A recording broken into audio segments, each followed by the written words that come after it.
നമസ്കാരം. എശ്രീ അക്കാഡമിയുടെ പുതിയൊരു ക്ലാസ്സിലേക്ക് ഏവർക്കും സ്വാഗതം. നമ്മൾ കഴിഞ്ഞ ക്ലാസ്സിൽ സെം ഫോർ ഹിസ്റ്ററിയിലെ ഫസ്റ്റ് മോഡ്യൂളാണ് ഡിസ്കസ് ചെയ്തുകൊണ്ടിരുന്നത്. ഇന്ന് ആ മോഡ്യൂളിന്റെ ബാലൻസ് ആണ് നമ്മൾ പഠിക്കാനായിട്ട് പോകുന്നത്. അപ്പോൾ വീഡിയോയിലേക്ക് കടക്കുന്നതിന് മുമ്പ് എൻ്റെ വീഡിയോസ് നിങ്ങൾക്ക് ഇഷ്ടമാവുകയാണെങ്കിൽ, യൂസ്ഫുൾ ആണെങ്കിൽ തീർച്ചയായിട്ടും ലൈക്ക് ചെയ്യുക, കമന്റ് ചെയ്യുക, ഷെയർ ചെയ്യുക.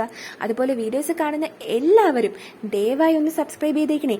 നിങ്ങളുടെ സപ്പോർട്ട് ഉണ്ടെങ്കിൽ മാത്രമേ എനിക്ക് മുന്നോട്ട് പോകാനായിട്ട് സാധിക്കുകയുള്ളൂ. നിങ്ങൾക്ക് നോട്ട്സ് ആവശ്യമാണെങ്കിലോ ഡൗട്ട്സ് ക്ലിയർ ചെയ്യണമെങ്കിലോ ഒക്കെ എശ്രീ അക്കാഡമിയുടെ ടെലഗ്രാം ചാനലിൽ കൂടി ഒന്ന് ജോയിൻ ചെയ്തേക്കാം. അപ്പോൾ നമുക്ക് ഇന്നത്തെ ക്ലാസ്സിലേക്ക് കിടക്കാം.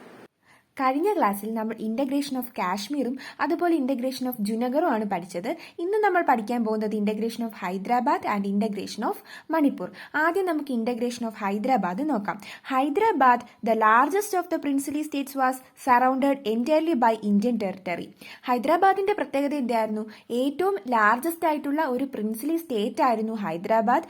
അതുപോലെ തന്നെ അത് സറൗണ്ട് ചെയ്തിരുന്നത് entirely by Indian territory. Some parts of the old Hyderabad state are today's parts of Maharashtra, Karnataka and Andhra Pradesh. പഴയ ഹൈദരാബാദ് സ്റ്റേറ്റിന്റെ ചില ഭാഗങ്ങളൊക്കെ ഇന്ന് മഹാരാഷ്ട്രയുടെയും കർണാടകയുടെയും ആന്ധ്രാപ്രദേശിന്റെയൊക്കെ ഭാഗങ്ങളാണ്. It's ruler carried the title Nizam and he was one of the world's richest men. ഹൈദരാബാദിലെ റൂളറിനെ നിസാം എന്നാണ് അറിയപ്പെട്ടിരുന്നത്. അതുപോലെ തന്നെ വേൾഡിലെ തന്നെ one of the richest men ആയിരുന്നു ഹൈദരാബാദിലെ Nizam. The Nizam wanted an independent status for Hyderabad. Nizam എന്താണ് ആഗ്രഹിച്ചിരുന്നത്? ഹൈദരാബാദിനൊരു ഇൻഡിപെൻഡന്റ് സ്റ്റാറ്റസ് വേണം എന്നാണ് നിസാം ആഗ്രഹിച്ചിരുന്നത്. He entered into the standstill agreement with India in November 1947 for a year while negotiations with the Indian government were going on. Indian ഗവൺമെന്റുമായിട്ടുള്ള ചർച്ചകൾ പുരോഗമിക്കുന്നതിനിടയിൽ തന്നെ 1947 നവംബറിൽ നിസാം ഇന്ത്യൻ ഗവൺമെന്റുമായിട്ട് ഒരു സ്റ്റാൻഡ് സ്റ്റിൽ എഗ്രിമെന്റിൽ ഏർപ്പെട്ടു. A movement of the people of Hyderabad state against the Nizam rule gathered force.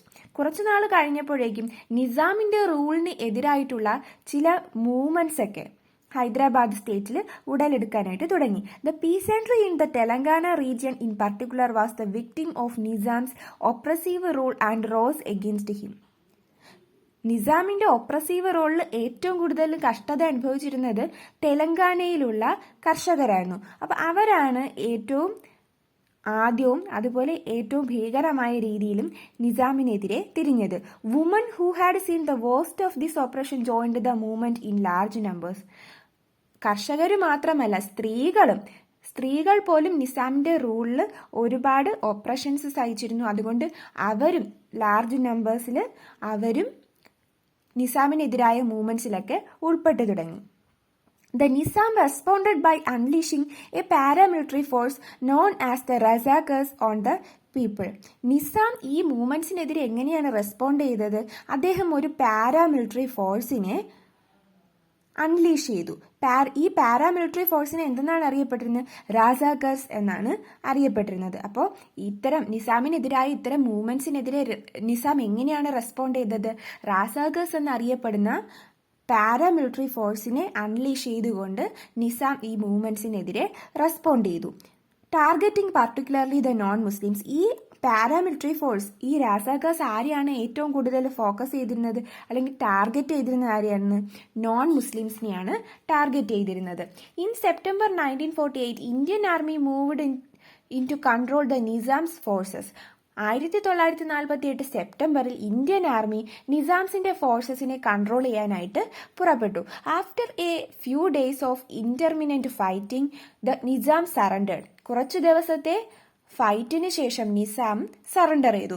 This led to Hyderabad accession to India. അങ്ങനെയാണ് Hyderabad Indian യൂണിയനിലേക്ക് access ചെയ്യപ്പെട്ടത്. ഇനി പറയാൻ പോകുന്നത് ഹൈദരാബാദ് ഇന്റഗ്രേഷന്റെ ചില ഇമ്പോർട്ടന്റ് ഫേസസ് ആണ്. അതും കൂടെ നമുക്ക് പെട്ടെന്ന് നോക്കാം. It was the largest and richest of all princely states, covered a large portion of the Deccan plateau. Deccan പ്ലേറ്റോയുടെ ഒരു ലാർജ് പോർഷൻ കവർ ചെയ്തിരുന്ന ഏറ്റവും ലാർജസ്റ്റ് ആയതും ഏറ്റവും റിച്ചസ്റ്റ് ആയിട്ടുള്ളതുമായ ഒരു പ്രിൻസിലി സ്റ്റേറ്റ് ആയിരുന്നു Hyderabad. Nizam Mir Usman Ali was presiding over A large Hindu population in the princely state. ഈ princely സ്റ്റേറ്റിൽ ഹൈദരാബാദിൽ നിസാമിന്റെ പേരെന്താണ്? മിർ ഉസ്മാൻ അലി. അദ്ദേഹം ഒരു ലാർജ് ഹിന്ദു പോപ്പുലേഷനെയാണ് പ്രിസൈഡ് ചെയ്തിരുന്നത്. He was very clear on his demand for an independent state and blatantly refused to join the Indian dominion. അദ്ദേഹത്തിന്റെ ഡിമാൻഡിൽ ക്ലിയർ ആയിരുന്നു. അദ്ദേഹം എന്താ പറഞ്ഞത്? ഹൈദരാബാദിന് ഒരു ഇൻഡിപെൻഡന്റ് സ്റ്റാറ്റസ് വേണം, അതുപോലെ അദ്ദേഹത്തിന് ഇന്ത്യൻ ഡൊമിനിയനിൽ ചേരാൻ താല്പര്യമില്ല എന്നുള്ള അദ്ദേഹത്തിന്റെ ആ ഒരു ഡിമാൻഡിൽ അയാൾ ഉറച്ചു നിൽക്കുകയായിരുന്നു. He drew support from Jinnah and the tussle over Hyderabad grew stronger over time. അതിന് വേറൊരു കാരണം കൂടെ ഉണ്ട്. കാരണം എന്താണ്? അദ്ദേഹം നിസാം എന്ന് പറയുന്നത് ഒരു മുസ്ലിം എന്നാണ് അല്ലേ. അതുകൂടാതെ അദ്ദേഹത്തിന് മുഹമ്മദ് അലി ജിന്നയിൽ നിന്നുമൊക്കെ ഒരുപാട് സപ്പോർട്ടും ലഭിച്ചിരുന്നു. അതുകൊണ്ട് തന്നെ അദ്ദേഹം ഇന്ത്യൻ യൂണിയനിൽ ചേരാനായിട്ട് വിസമ്മതിച്ചു. Both the requests and threats from Patel and other mediators failed to change the mind of the Nizam, who kept expanding his army by importing arms from Europe. അപ്പോൾ പട്ടേലും അതുപോലെയുള്ള മറ്റ് ഇമ്പോർട്ടന്റ് മീഡിയേറ്റേഴ്സിന്റെയൊക്കെ റിക്വസ്റ്റുകളും ഭീഷണികളും ഒന്നും നിസാം വകവെച്ചില്ല എന്ന് മാത്രമല്ല, അദ്ദേഹം യൂറോപ്പിൽ നിന്നും ആംസും വെപ്പൺസും ഒക്കെ ഇമ്പോർട്ട് ചെയ്തുകൊണ്ട് അദ്ദേഹത്തിന്റെ ആർമി എക്സ്പാൻഡ് ചെയ്തുകൊണ്ടേയിരുന്നു. Things took a turn for the worse when armed fanatics unleashed violence targeted at Hyderabad's Hindu residents. ഇനി ഇവിടെയുള്ള കാര്യങ്ങളൊക്കെ മാറി മറിഞ്ഞത് എപ്പോഴാണ്? നിസാം നമ്മൾ പറഞ്ഞല്ലോ ഒരു പാരാമിലിറ്ററി ഫോഴ്സിനെ അൺലീഷ് ചെയ്തു എന്ന്. എന്താണ് അവരെ പറഞ്ഞിരുന്നത്? റാസാഗേഴ്സ് എന്നാണ് അറിയപ്പെട്ടിരുന്നത്. അവര് ഹൈദരാബാദിലെ ഹിന്ദു റെസിഡൻസിനെതിരായിട്ടുള്ള വയലൻസ് ഒക്കെ കാണിക്കാൻ തുടങ്ങിയപ്പോഴേക്കുമാണ് അവിടെയുള്ള സ്ഥിതി മോശമായിട്ട് തുടങ്ങിയത്. The Congress government decided to make a more decisive turn after the Lord Mountbatten's resignation in June 1948. 1948 ജൂണിൽ ലോർഡ് മൗണ്ട് ബാറ്റൻ റിസൈൻ ചെയ്തതിന് ശേഷം കോൺഗ്രസ് ഗവൺമെന്റ് എന്ത് ചെയ്തു? ഇതിനെതിരെ ഒരു നല്ല ടേൺ എടുക്കണമെന്ന് അവർ ആഗ്രഹിച്ചു. On September 13, 1948 Indian troops were sent to Hyderabad under Operation Polo. Operation Polo എന്ന് പറയുന്ന ആ ഒരു മൂവ്മെന്റിലൂടെ 1948 സെപ്റ്റംബർ 13 ഇന്ത്യൻ ട്രൂപ്സ് ഹൈദരാബാദിലേക്ക് പോയി. എന്താണ് ആ ഓപ്പറേഷൻ എന്തെന്ന് അറിയപ്പെട്ടിരുന്നത്? ഓപ്പറേഷൻ പോളോ എന്നാണ് അറിയപ്പെടുന്നത്. ഓപ്പറേഷൻ പോളോ എന്ന് ചോദിച്ചാൽ എന്ത് എഴുതണം? ഹൈദരാബാദിന്റെ ഇന്റഗ്രേഷനുമായിട്ട് റിലേറ്റ് ചെയ്തിട്ടുള്ള ഒരു ഓപ്പറേഷൻ ആയിരുന്നു. 1948 സെപ്റ്റംബർ 13 ഇന്ത്യൻ ഗവൺമെന്റ് അവരുടെ ട്രൂപ്സിനെ ഹൈദരാബാദിലേക്ക് അയച്ചു. In an armed encounter that lasted for about 4 days, the Indian army gained full control of the state and Hyderabad became the integral part of India. അപ്പോൾ ഏകദേശം 4 ദിവസത്തോളമുള്ള യുദ്ധത്തിന് ശേഷം ഇന്ത്യൻ ആർമി ഹൈദരാബാദ് സ്റ്റേറ്റിന്റെ full control ഏറ്റെടുക്കുകയും അതുപോലെ Hyderabad Indian യൂണിയന്റെ ഭാഗമായി തീരുകയും ചെയ്തു. Later in an attempt to reward the Nizam for his submission, he was made the governor of the state of Hyderabad.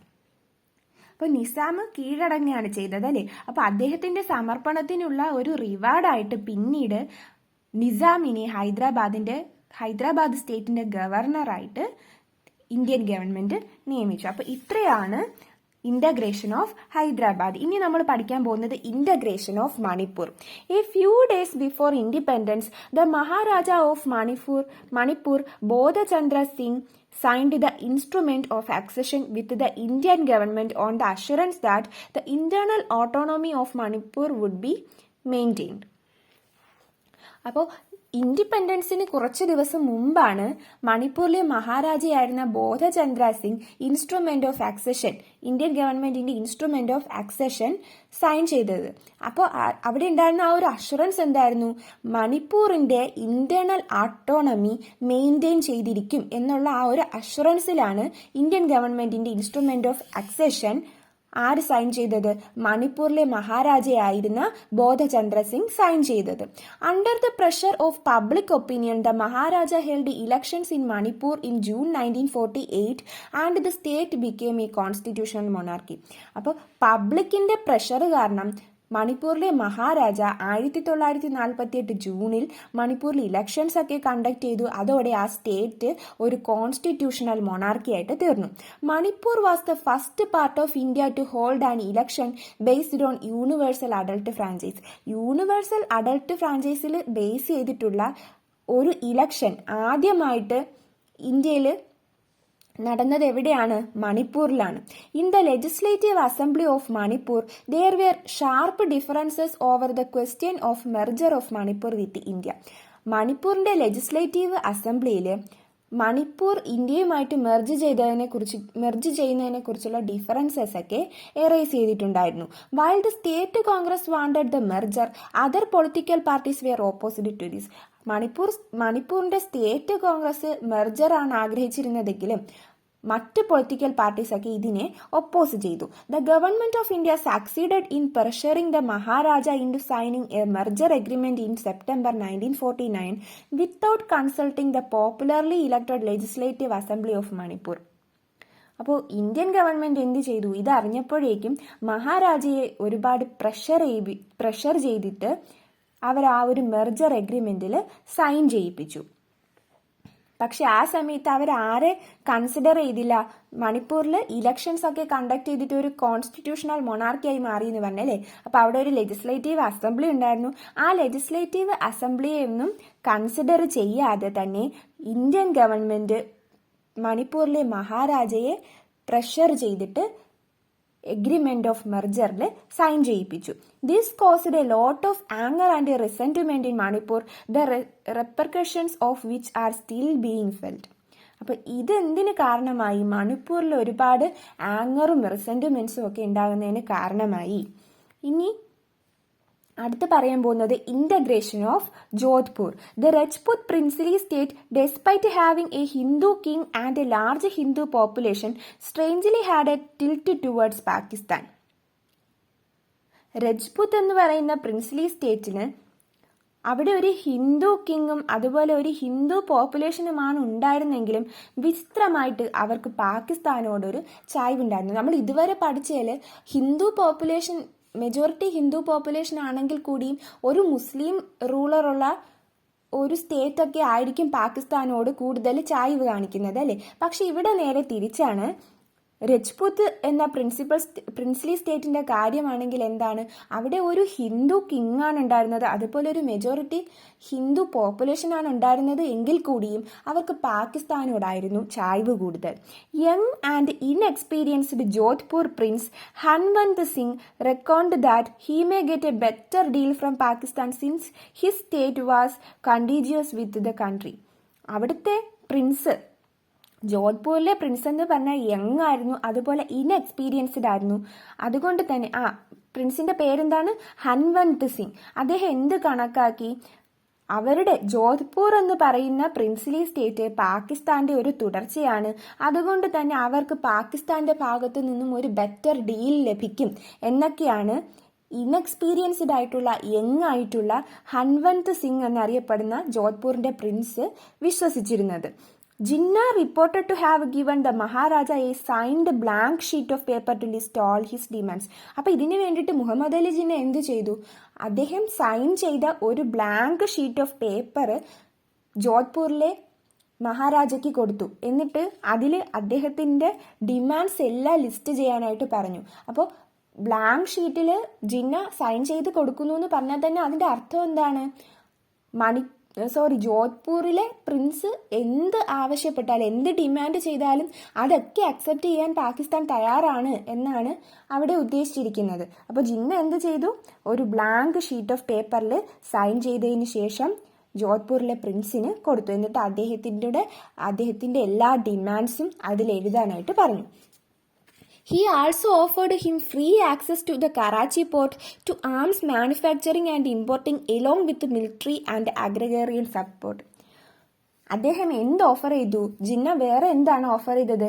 Karachi തുറമുഖത്തേക്ക് ആയുധ നിർമ്മാണത്തിനും ഇറക്കുമതിക്കും അതുപോലെ സൈനിക കാർഷിക പിന്തുണയ്ക്കുമൊപ്പം സൗജന്യ പ്രവേശനവും അദ്ദേഹം വാഗ്ദാനം ചെയ്തു. എന്താണ്? കറാച്ചി തുറമുഖത്തേക്ക് ആയുധ നിർമ്മാണത്തിനും ഇറക്കുമതിക്കും സൈനിക കാർഷിക പിന്തുണയ്ക്കൊപ്പം സൗജന്യ പ്രവേശനവും അദ്ദേഹം ജോധ്പൂരിലെ പ്രിൻസിന് വാഗ്ദാനം ചെയ്തു. Seeing the risk in the border state acceding to Pakistan, Patel immediately contacted the prince and offered him sufficient benefits. അപ്പോൾ പട്ടേൽ നോക്കിയപ്പോൾ ഇമ്പോർട്ടൻ്റ് ആയിട്ടുള്ള ബോർഡർ സ്റ്റേറ്റ് പാകിസ്ഥാനുമായിട്ട് എക്സീഡ് ചെയ്യാൻ പോവാണ് അല്ലേ. അപ്പോൾ അതിൽ ഒരുപാട് റിസ്ക് ഉണ്ട്. ബോർഡർ സ്റ്റേറ്റ് ആണ്, അത് പാകിസ്ഥാനിലേക്ക് പോയി കഴിഞ്ഞാൽ ഒരുപാട് റിസ്ക് ഉണ്ട് എന്ന് മനസ്സിലാക്കിക്കൊണ്ട് പട്ടേൽ പെട്ടെന്ന് തന്നെ ജോധ്പൂരിലെ പ്രിൻസിനെ കോണ്ടാക്ട് ചെയ്യുകയും അതുപോലെ അദ്ദേഹത്തിന് ആവശ്യത്തിനുള്ള ബെനിഫിറ്റ്സ് ഒക്കെ ഓഫർ ചെയ്യുകയും ചെയ്തു. Patel assured him that importing arms would be allowed. Jodhpur would be connected to Kathiawar by rail and that India would supply grain to it during famines. അപ്പോൾ പട്ടേൽ എന്താണ് അഷ്വർ ചെയ്തത്? ആംസ് ഇമ്പോർട്ട് ചെയ്യാനായിട്ട് അനുവദിക്കാം, അതുപോലെ ജോധ്പൂറും കത്തിയാവാറും കൂടെ ഒരു റെയിൽ വഴി ഒരു കണക്ഷൻ ഉണ്ടാക്കി കൊടുക്കാം, അതുപോലെ തന്നെ ഫാമിൻസിന്റെ സമയത്തൊക്കെ ഇന്ത്യ മണിപ്പൂരിന് ഗ്രെയിനൊക്കെ സപ്ലൈ ചെയ്യാം എന്ന് അദ്ദേഹം പട്ടേൽ അഷ്വർ ചെയ്തു. ആർക്ക്? ജോധ്പൂർ പ്രിൻസിനെ അഷ്വർ ചെയ്തു. On 11th August 1947, Maharaja Hanwant Singh, king of Jodhpur, signed the instrument of accession and the state of Jodhpur was integrated into the Indian dominion. അപ്പോൾ എന്താണ്, 1947 ഓഗസ്റ്റ് 11 ആയപ്പോഴേക്കും മഹാരാജ ഹൻവന്ത് സിംഗ് എന്ത് ചെയ്തു? ഇന്ത്യൻ ഗവൺമെന്റിന്റെ ഇൻസ്ട്രുമെന്റ് ഓഫ് അക്സഷൻ സൈൻ ചെയ്യുകയും അങ്ങനെ ജോധ്പൂർ ഇന്ത്യൻ യൂണിയന്റെ ഒരു ഭാഗമായി തീരുകയും ചെയ്തു. ഇനി നമ്മൾ പഠിക്കാൻ പോകുന്നത് integration of Bhopal. It was another state that wished to declare independence. Here a Muslim nawab Hamidullah Khan was ruling over a majority Hindu population. Bhopal എന്ന് പറയുന്നത് ഇൻഡിപെൻഡൻ്റ് ആയിട്ട് നിൽക്കാനായിട്ട് ആഗ്രഹിച്ച, അതായത് ഇന്ത്യൻ യൂണിയനിലോ പാകിസ്ഥാനിലോ ചേരാതെ ഇൻഡിപെൻഡൻ്റ് ആയിട്ട് നിൽക്കണമെന്ന് ആഗ്രഹിച്ച മറ്റൊരു പ്രിൻസിലി സ്റ്റേറ്റ് ആയിരുന്നു. അവിടെ ഒരു മുസ്ലിം നവാബാണ് ഭരിച്ചിരുന്നത്. അദ്ദേഹത്തിന്റെ പേരാണ് Hamidullah Khan. Was ruling over a majority Hindu population. അദ്ദേഹം ഒരു മെജോറിറ്റി ഹിന്ദു പോപ്പുലേഷനെയാണ് റൂൾ ചെയ്തിരുന്നത്. He was a close friend of the Muslim League and strongly opposed the Congress rule. അദ്ദേഹം മുസ്ലിം ലീഗിന്റെ ഒരു ക്ലോസ് ഫ്രണ്ടുമായിരുന്നു. അതുകൊണ്ട് തന്നെ അദ്ദേഹം കോൺഗ്രസ് റൂളിനെ ഉറച്ച് ഒപ്പോസ് ചെയ്തിരുന്നു. He had made clear his decision to attain independence to Mountbatten. അദ്ദേഹം മൗണ്ട് ബാറ്റനോട് തന്റെ ഡിസിഷൻ അറിയിച്ചു. എന്തായിരുന്നു ആ ഡിസിഷൻ? അദ്ദേഹത്തിന് ഇൻഡിപെൻഡന്റ് ആയിട്ട് നിൽക്കണം എന്നുള്ള അദ്ദേഹത്തിന്റെ ആ ഒരു ഡിസിഷൻ മൗണ്ട് ബാറ്റനെ അദ്ദേഹം അറിയിച്ചു. However the latter wrote back to him stating that no ruler could run away from the dominion clauses to him. പക്ഷേ ഇതിനുള്ള മറുപടിയായിട്ട് മൗണ്ട് ബാറ്റൻ എന്താണ് ലെറ്റർ എഴുതി കൊടുത്തത്? ഒരു റൂളറിനും അതിന്റെ ഏറ്റവും തൊട്ടടുത്ത് നിൽക്കുന്ന ആധിപത്യത്തിൽ നിന്നും മാറി നിൽക്കാനായിട്ട് കഴിയില്ല എന്നാണ് മൗണ്ട് ബാറ്റൺ അദ്ദേഹത്തിന്റെ ഈ ഡിമാൻഡിന് റിപ്ലൈ ആയിട്ട് പറഞ്ഞത്. By July 1947 the prince became aware of the large number of princes who had acceded to India and decided to join India. 1947 July ആയപ്പോഴത്തേക്കും എന്തുകൊണ്ടാണ് ലാർജ് നമ്പർ ഓഫ് പ്രിൻസസ് എല്ലാം ഇന്ത്യൻ യൂണിയനിൽ ചേരുന്നത് എന്നുള്ളത് മനസ്സിലാക്കി അദ്ദേഹം ഇന്ത്യയിൽ ജോയിൻ ചെയ്യാനായിട്ട് തീരുമാനിച്ചു. അങ്ങനെ ഭോപ്പാലും ഇന്ത്യൻ യൂണിയന്റെ ഭാഗമായി. ഇനി പറയാൻ പോകുന്നത് integration of Travancore. The southern Indian maritime state was strategically placed for maritime trade and was rich in both human and mineral resources. അപ്പോൾ ട്രാവൻകൂർ എന്ന് പറഞ്ഞാൽ അതൊരു മേരിടൈം സ്റ്റേറ്റ് ആണ്, സദേൺ മേരിടൈം സ്റ്റേറ്റ് ആണ്. അതുപോലെ തന്നെ അവിടുത്തെ പ്രത്യേകത എന്ന് പറഞ്ഞാൽ അവിടെ ഒരുപാട് ഹ്യൂമൻ ആൻഡ് മിനറൽ റിസോഴ്സസ് ഉണ്ടായിരുന്നു. It was one of the first princely states to refuse accession to the Indian Union and question the Congress's leadership of the nation. Travancore ആയിരുന്നു, നമ്മൾ ആദ്യം പറഞ്ഞല്ലേ, ട്രാവൻകൂർ ആണ് ആദ്യമായിട്ട് അവർക്ക് ഇൻഡിപെൻഡന്റ് ആയിട്ട് നിന്നാൽ മതി എന്ന് അറിയിച്ചത്. അപ്പോൾ അതാണ് ഇവിടെയും പറഞ്ഞിരിക്കുന്നത്. ട്രാവൻകൂർ ആണ് ആദ്യമായിട്ട് ഇന്ത്യൻ യൂണിയനിൽ ചേരാനുള്ള വിസമ്മതം അറിയിച്ചത്. അതുപോലെ തന്നെ രാജ്യത്തിന് കോൺഗ്രസിന്റെ ലീഡർഷിപ്പ് എന്തിനാണ് എന്നുള്ള ക്വസ്റ്റ്യനും അവര് ഉന്നയിച്ചു. By 1946 the Diwan of Travancore, Sir C.P. Ramaswamy Iyer, declared his intention of forming an independent state of Travancore that would be open to the idea of signing a treaty with the Indian Union. അപ്പോൾ 1946 ആയപ്പോഴത്തേക്കും ട്രാവൻകൂറിന്റെ ദിവാനായിരുന്ന Sir CP Ramaswamy Iyer അവർ ഒരു independent state form ചെയ്യുകയാണ് എന്നുള്ള അവരുടെ intention declare ചെയ്തു. Sir CP Iyer is also said to have had secret ties with the UK government who were in support of an independent Travancore in the hope that they would get exclusive access to a mineral called monazite that the area was rich in and would give an edge to Britain in the nuclear arms race. Sir CP Ramaswamy അയ്യറിന് മറ്റൊരു secret tie ഉണ്ടായിരുന്നു. Secret tie with UK ഗവൺമെന്റുമായിട്ട് ഒരു രഹസ്യ ബന്ധവും ഉണ്ടായിരുന്നു. എന്തിനാണ്? അതുകൊണ്ട് തന്നെ UK ഗവൺമെന്റ് ട്രാവൻകൂർ ഇൻഡിപെൻഡന്റ് ആയിട്ട് നിൽക്കണം എന്നാണ് UK ഗവൺമെന്റും ആഗ്രഹിച്ചത്. അതിന് കാരണം എന്തായിരുന്നു? ട്രാവൻകൂറിൽ മോണോസൈറ്റ് എന്ന് പറയുന്ന ഒരു മിനറല് ഒരുപാടുണ്ട്. അത് അവരുടെ ന്യൂക്ലിയർ ആംസിന്റെ ക്രിയേഷനൊക്കെ വളരെ ഹെൽപ്ഫുൾ ആയിട്ടുള്ള ഒരു മിനറലാണ് മോണോസൈറ്റ് എന്ന് പറയുന്നത്. അപ്പോൾ അത് കിട്ടണമെങ്കിൽ എന്ത് വേണം? ട്രാവൻകൂർ ഒരു ഇൻഡിപെൻഡന്റ് സ്റ്റേറ്റ് ആയിട്ട് നിന്നാലേ ട്രാവൻകൂറുമായിട്ടുള്ള ബന്ധം വെച്ചിട്ട് UK ഗവൺമെന്റിന് മോണോസൈറ്റ് ഒക്കെ കിട്ടുകയുള്ളൂ. അപ്പൊ അതുകൊണ്ട് തന്നെ സർ CP രാമസ്വാമി അയ്യർക്ക് UK ഗവൺമെന്റുമായിട്ട് ഒരു രഹസ്യ ബന്ധം നിലനിന്നിരുന്നു. He stuck to his position till as late as July 1947 ജൂലൈയുടെ ഏകദേശം അവസാനം വരെയും അദ്ദേഹം ട്രാവൻകൂറിന് ഒരു ഇൻഡിപെൻഡന്റ് സ്റ്റേറ്റ് ആയിട്ട് നിന്നാൽ മതി എന്ന ഒരു തീരുമാനത്തിലാണ് ഉറച്ചു നിന്നത്. He changed his mind soon after he survived an assassination attempt by a member of the Kerala socialist party. Kerala socialist പാർട്ടിയുടെ ഒരു മെമ്പർ എപ്പോഴാണോ അദ്ദേഹത്തിനെ അസാസിനേറ്റ് ചെയ്യാൻ ശ്രമിച്ചത്, ആ ഒരു അസാസിനേഷനിൽ നിന്നും അദ്ദേഹം സർവൈവ് ചെയ്തത് വരെ, അതായത് ആ ഒരു അസാസിനേഷനുള്ള ശ്രമത്തിൽ നിന്നും എപ്പോഴാണോ അദ്ദേഹം സർവൈവ് ചെയ്തത് അപ്പോഴാണ് അദ്ദേഹത്തിന്റെ മൈൻഡ് ചേഞ്ച് ആയത്. ഞാൻ ഒന്നും കൂടെ പറയാം. ജൂലൈ 1947 അതുവരെയും സർ CP രാമസ്വാമി അയ്യർ ട്രാവൻകൂറിന് ഒരു ഇൻഡിപെൻഡന്റ് സ്റ്റേറ്റ് ആയിട്ട് നിൽക്കണമെന്ന് തന്നെയാണ് വാദിച്ചുകൊണ്ട് നിന്നത്.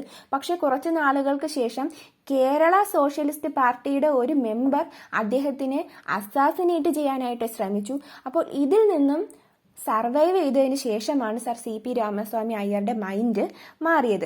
On July 30, 1947 Travancore joined India. അങ്ങനെ 1947 ജൂലൈ 30 ട്രാവൻകൂർ ഇന്ത്യൻ യൂണിയനിൽ ചേർന്നു. അപ്പോൾ ഇങ്ങനെയാണ് ഇന്റഗ്രേഷൻ ഓഫ് ട്രാവൻകൂർ നടന്നത്. അപ്പോൾ ഇന്ന് നമ്മൾ പഠിച്ചത് integration of Manipur, integration of Hyderabad, integration of Jodhpur and integration of Bhopal.